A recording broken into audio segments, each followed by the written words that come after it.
ಕಾರ್ಯಕ್ರಮ ಇರ್ತದೆ ಅದು ಕರಿತಿರ್ತಾರೆ, ಹೋಗ್ತಾರೆ, ಮಾಡ್ತಾರೆ. ಒಂದಿಷ್ಟು ದುಡ್ಡು ವಸೂಲಿ ಮಾಡ್ಕೋತಾರೆ. ಅದು ವರ್ಷದಲ್ಲಿ 1, 2, 3, 4 ಸಲ ಬರ್ಬೋದು. ಹಬ್ಬ ಹರಿದ ದಿನಗಳಲ್ಲೇ, ದಸರಾ ಸುತ್ತಮುತ್ತ, ದೀಪಾವಳಿ ಸುತ್ತಮುತ್ತ ಒಂದಿಷ್ಟು ಅನುಕೂಲ ಆಗ್ತಾವೆ ಅಷ್ಟೇ.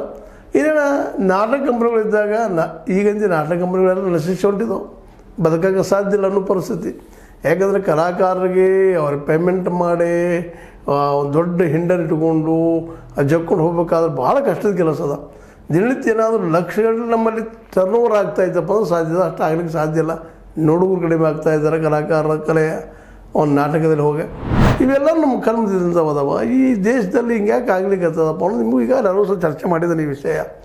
ಕಲಾಕಾರರಾಗಿರ್ಬೋದು, ಪಾಪ ಅವರು ಸಾಲ ನಿಲ್ಲೋದ ಪ್ರಸಂಗ, ಸಾಹಿತಿಗಳು ಬರೋದು ಬದುಕು ಕಷ್ಟ ಆಗ್ಯದ, ಕೊಂಡು ಓದುಗರಿಲ್ಲ ಸಾಹಿತಿಗಳಿಗೆ, ಮತ್ತು ಕೊಂಡು ಓದೋದು ವಿಷಯ ಇಲ್ಲದ ಭಾಳಷ್ಟು ಜನ ಮಾತಾಡ್ತಾರೆ. ಇನ್ನೂ ಬರಿಬೇಕಾಯ್ತು ಚೆನ್ನಾಗಿ ಅಂತ ಹೇಳ್ತಾರೆ.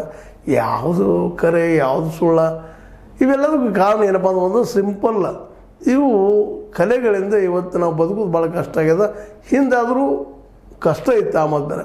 ಇವತ್ತಿನ ಒಂದಿಷ್ಟು ಟಿ ವಿ ಮಾಧ್ಯಮ ಬಂದಿದ್ದಕ್ಕಾಗಿ ಅದರಲ್ಲೂ ಕಿರು ಮಾಧ್ಯಮದಲ್ಲಿ ಒಂದಿಷ್ಟೇನೋ ನಾಟಕಗಳಲ್ಲಿ ಅಲ್ಲೇ ಇಲ್ಲೇ ಅಥವಾ ಫಿಲ್ಮ್ಗಳಲ್ಲೇ, ಅದು ಶಾರ್ಟ್ ಮೂವಿಗಳಲ್ಲೇ, ಅದು ಧಾರಾವಾಹಿಗಳಲ್ಲೇ ಕೆಲಸ ಮಾಡಿ ಒಂದಿಷ್ಟು ಬದುಕುವಂಥ ಏನೋ ವ್ಯವಸ್ಥೆ ಮಾಡ್ಕೊಳ್ತಿದ್ದಾರೆ ಬೆಂಗಳೂರು ಸುತ್ತಮುತ್ತ.